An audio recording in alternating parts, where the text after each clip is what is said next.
Si ustedes están encontrando esta página web por primera vez, les recomiendo que vayan a la primera lección para que puedan ir entendiendo de una manera más práctica el estudio de este apasionante libro.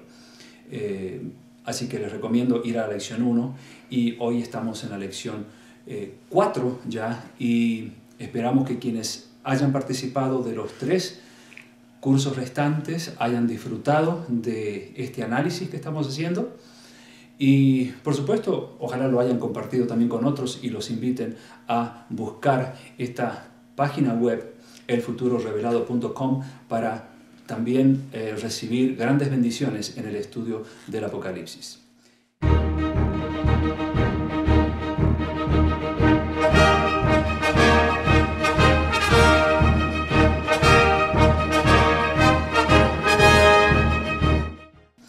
Y saben, hay algo muy importante que debemos hacer antes de cada estudio. Si no fuera por el Espíritu Santo que nos da entendimiento, no podríamos entender no solo el Apocalipsis, sino ninguna parte de la palabra de Dios. Y precisamente tenemos que pedirle a Dios que nos dé sabiduría cuando abrimos este sagrado libro, la Santa Biblia.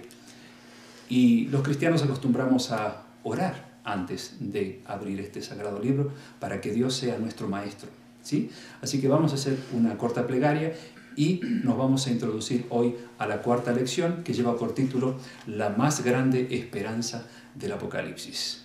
Voy a hacer una oración.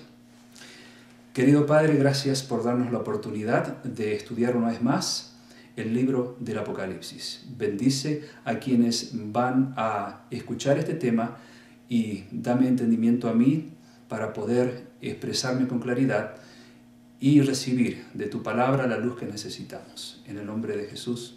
Amén. Bueno, ahora sí podemos estudiar con más confianza de que nuestro Maestro, Dios, a través del Espíritu Santo, por supuesto, habrá de ayudarnos a entender este misterioso y apasionante libro, el Apocalipsis. De paso, como les dije en las lecciones anteriores, en esta website ustedes tienen un blog donde pueden hacer preguntas, pueden también escribir sus opiniones y de esa manera podemos mantenernos en contacto en caso de que ustedes necesiten aclaración en algunos puntos que quizá no queden totalmente desarrollados por falta de tiempo. Y será un gusto poder contestar esas preguntas o cualquier inquietud que ustedes tengan. La más grande esperanza del Apocalipsis. Vamos a comenzar abriendo nuestras Biblias. Vuelvo a repetir, cualquier traducción es buena, ya sea una traducción como la Reina Valera, que es la que estoy usando, ya sea una traducción católica o cualquier otra traducción, es buena para estudiar el Apocalipsis. No se preocupen por ese detalle porque no necesitan buscar una Biblia específica. Todas hablan de la misma revelación con diferentes palabras, pero al fin y al cabo dicen lo mismo. Y abrimos el Apocalipsis capítulo 1, último libro de la Biblia, el Apocalipsis, versículo 7. Y aquí encontramos una declaración acerca de la más grande esperanza del Apocalipsis. Capítulo 1, versículo 7, hablando de Jesús, dice allí: He aquí que viene con las nubes, y todo ojo le verá, y los que le traspasaron, y todos los linajes de la tierra, harán lamentación por él, sí, amén. En el mismo capítulo 1, ya Jesús anuncia, a través de San Juan, quien escribe el Apocalipsis, su segunda venida. Dice que viene con las nubes, todo ojo le verá, es decir, que tanto buenos y malos lo van a ver, y los que le traspasaron y todos los linajes o naciones de la tierra harán lamentación por él. Es interesante que aquí dice que aún los que le traspasaron, aquellas personas que estuvieron involucradas en el sacrificio de Jesús, en la crucifixión del Hijo de Dios, serán levantados en ocasión de la segunda venida de Cristo solo para ver con sus propios ojos que a quien crucificaron no era una persona común, un delincuente, sino al mismo Hijo de Dios. Lo verán, pero luego volverán a sus tumbas, porque ellos no merecen la vida eterna. Y el resto todo ojo le verá, los buenos y los malos. Obviamente cuando el Apocalipsis habla de los malos, de los que no se prepararon para ese día, no podrán soportar la gloria de Jesús y por lo tanto van a morir. Pero los hijos de Dios, aquellos que como ustedes y yo estamos tratando de hacer la voluntad de Dios con su ayuda cada día, pues va a ser un día maravilloso, lleno de alegría, porque será el fin de todas las cosas malas que hay en esta tierra. Ustedes saben que uno de cada 11 versículos en toda la Biblia menciona el retorno de Jesús de una manera o de otra. En otras palabras, lo que estoy diciendo es que la promesa de la segunda venida de Cristo no es algo extraño en la Biblia, ¿no? Porque uno de cada 11 versículos en el Nuevo Testamento, no en toda la Biblia, sino en el Nuevo Testamento, habla de la segunda venida de Cristo. Y en el Antiguo Testamento hay muchísimas más. Hay un total de 2.500 referencias en toda la Biblia acerca del retorno de Jesús. 2.500 referencias. O sea que el fin del mundo o la segunda venida de Cristo es un tema sumamente común y repetido en la palabra de Dios. Vamos a ver San Mateo capítulo 24 para encontrar más luz sobre este evento maravilloso que se aproxima.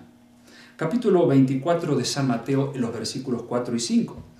Los discípulos estaban junto a Jesús y ellos, allí en el Monte de los Olivos, le preguntaron a Jesús, ¿cuándo serán estas cosas?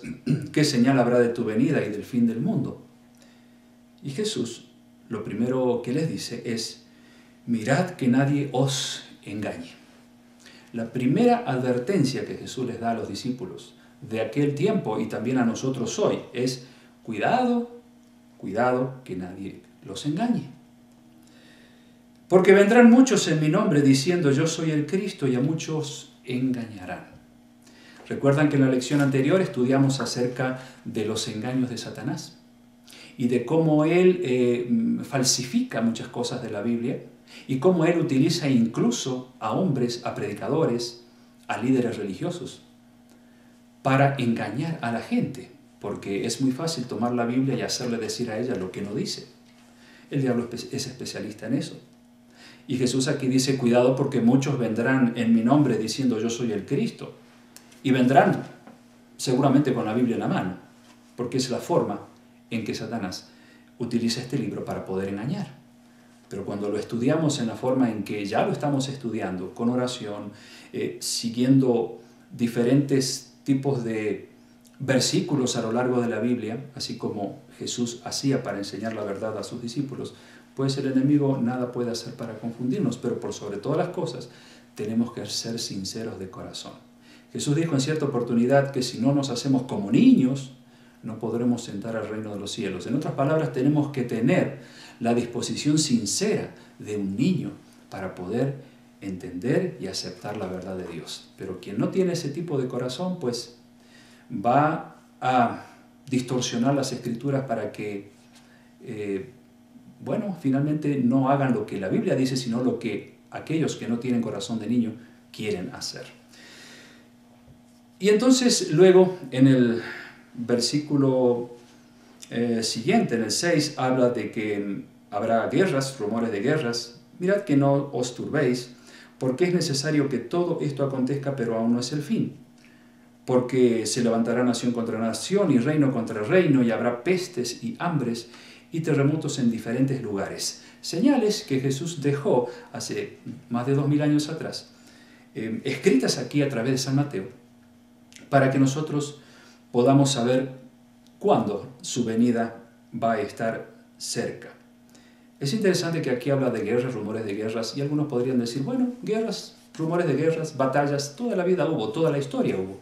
Sin embargo, cuando en el versículo 7 de San Mateo 24 dice, se levantará nación contra nación y reino contra reino, aquí ya no son guerras locales, son guerras mundiales.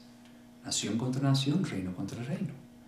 En otras palabras, Jesús dijo, abran bien los ojos, porque habrá un tiempo cuando ustedes dejarán de ver batallas campales, por así decir, imperio contra imperio o quizás un país contra otro. Aquí dice nación contra nación y reino contra reino. O sea, habla de guerras con características mundiales. Y ustedes saben cuándo fue la Primera Guerra Mundial, 1914, después vino la Segunda. Y entonces a este tiempo precisamente Jesús se está refiriendo. Y si le agregamos terremotos, pestes, hambres en diferentes lugares, creo que no hace falta que nos explayemos en esas señales porque de esas cosas ocurren lamentablemente todos los días y cada vez más. Ahora vamos a ir a Apocalipsis capítulo 16. Ustedes pueden de paso leer todo el capítulo de Mateo 24 porque encontrarán más señales y más claves para entender cuándo sería el tiempo de la segunda venida de Cristo, pero no lo vamos a hacer aquí por falta de tiempo, pero se lo dejo de tarea, todo el capítulo 24 de San Mateo. Ahora vamos a ir a Apocalipsis capítulo 16.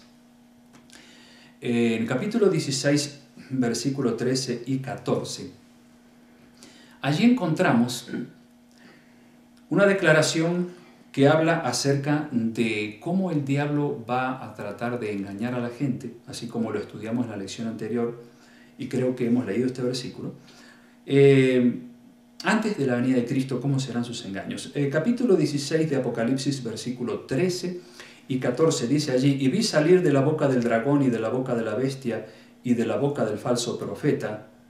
¿Quiénes son esos tres poderes?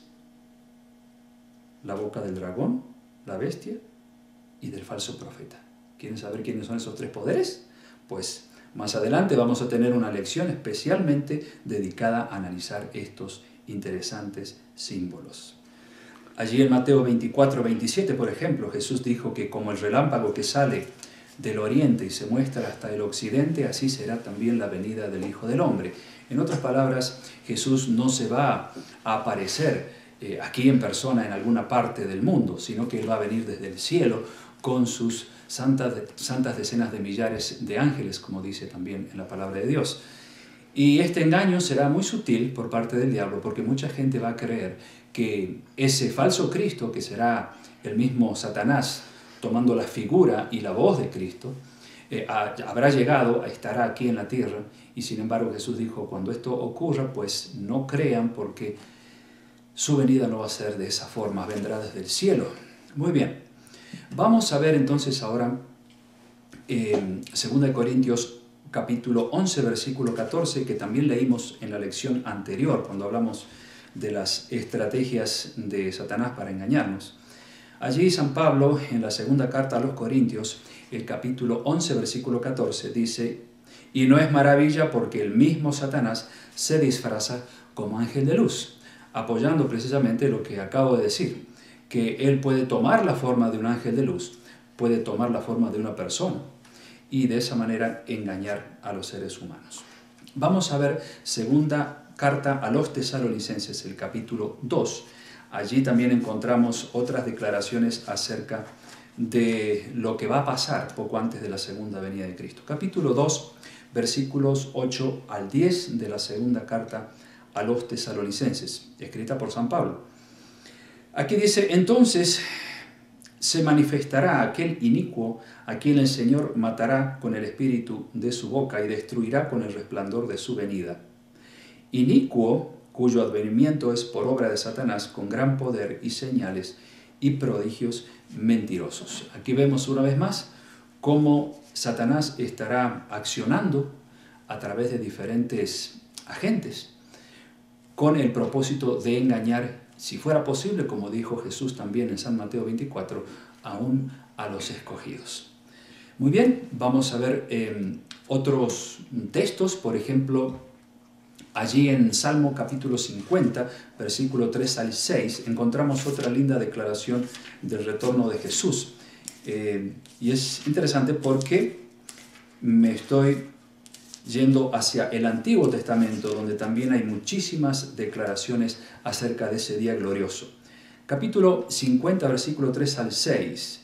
El rey David dice: vendrá nuestro Dios y no callará, fuego consumirá delante de él y tempestad poderosa le rodeará. Convocará a los cielos de arriba y a la tierra para juzgar a su pueblo. Juntadme mis